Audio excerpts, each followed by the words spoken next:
ជំរាបសួរបងប្អូនអ្នកគ្នាថ្ងៃនេះខ្ញុំមានមុខម្ហូបថ្មីមួយទៀតហើយបាទគឺមុខម្ហូបនេះគឺងាយបងប្អូនងាវចាំបងប្អូនឃើញងាវដឹងថាយើងធ្វើម្ហូបអីថ្ងៃនេះ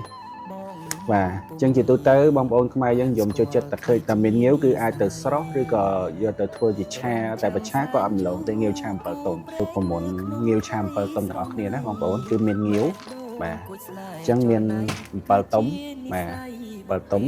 បាទជាមួយនឹងទឹកផ្សំគ្រឿងរូបមន្តពិសេសបាទថាទឹកផ្សំគ្រឿងនេះមិនមែនត្រឹមតែឆាទេគឺថាស្ងោរស្រស់ស្ងោរចៀនប្រឡាក់អាំងខអីនេះគឺប្រើបានទូទៅទាំងអស់ណាបងប្អូនណាបងប្អូននេះខ្ទឹមណាបាទអញ្ចឹងយើងយកខ្ទឹមមកចិញ្ច្រាំវាប្រហែលជា5កាពឹសមកច្រាំគឺយើងដំវាឲ្យតប៉ែតសិនណា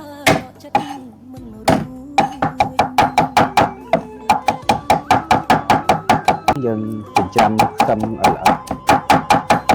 ដំបូងគឺយើងដាក់ខ្ទះនៅលើភ្លើងឲ្យក្តៅមកហើយយើងចាក់ប្រេងឆាចូលណាបងប្អូនកំពងឲ្យក្រហមតិចទៅឲ្យវាឈ្ងុយណាទៅវាម្ហូបរបស់យើងឈ្ងុយតាមនឹងដែរអ្វីដែលសំខាន់គឺ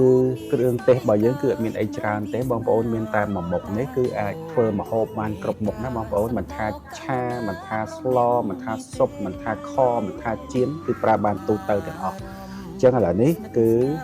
ងាវឆាអំពិលទុំរបស់យើងគឺយើងអាចប្រើ3ស្លាបព្រាអញ្ចឹងសម្រាប់គ្រឿងទេសនេះគឺអត់មានចាំបាច់ប្រើស្ករអំបិលប៊ីចេងអីទេបងប្អូនគឺរួមបញ្ចូលគ្នាក្នុងនឹងតែម្ដងនឹងតែជាការស្រេចតែម្ដងណាសម្រាប់អ្នកអត់ចេះធ្វើម្ហូបអីគឺងាយណាមានតែម្ដងនេះធ្វើអីក៏បានអញ្ចឹងម្ទេសតាមចំណង់ចំណូលចិត្តគឺយើងដាក់តាមចំណង់ចំណូលចិត្តទៅហើយអ្នកខ្លះគាត់អាចខាំក៏បានតែសម្រាប់ខ្ញុំចូលចិត្តទាំងមូលអញ្ចឹងខ្ញុំដាក់ទាំងមូលទៅគឺយើងដាក់អំពិលទុំបាទយើងដាក់អំពិលទុំមកល្មមណាបងប្អូនមុខម្ហូបនេះគឺងាយទេណាបងប្អូនអត់បាក់អីច្រើនទេយើងដាក់អំពិលទុំហើយយើងលីងឲ្យវារៀងឈ្ងុយបន្តិចបាទចុងក្រោយនេះគឺយើងដាក់ងាវចូលតែម្ដងណាបាទ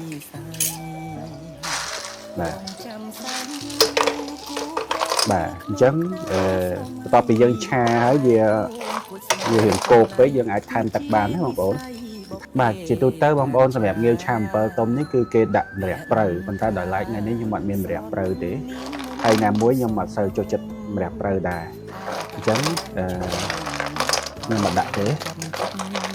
បាទអញ្ចឹងយើងមើលបងប្អូនមើលឲ្យវាពុះរៀង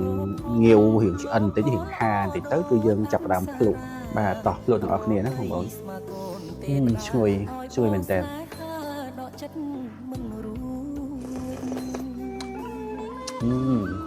ល្មមបងប្អូនណាមិនសាបមិនប្រៃមិនផ្អែមមិនហឹរមិនល្មមមុខម្ហូបរបស់យើងគឺបានឆ្អិនហើយយើងចុងក្រោយយើងហាន់ស្លឹកខ្ទឹមដាក់បងប្អូន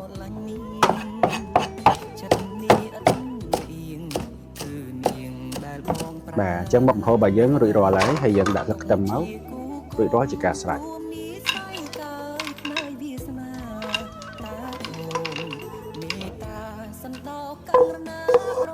តែបងប្អូនណាងាវឆាអំពិលទុំរបស់យើងគឺរួចរាល់ហើយឈ្ងុយមែនតើហើយខ្ញុំបានភ្លក់ហើយឆ្ងាញ់បាទឥឡូវនេះមុខម្ហូបរបស់យើងបានឆ្អិនហើយបាទបន្តិចទៀតទៅភ្លក់ជាមួយនឹងខ្ញុំទាំងអស់គ្នាបាទបាយ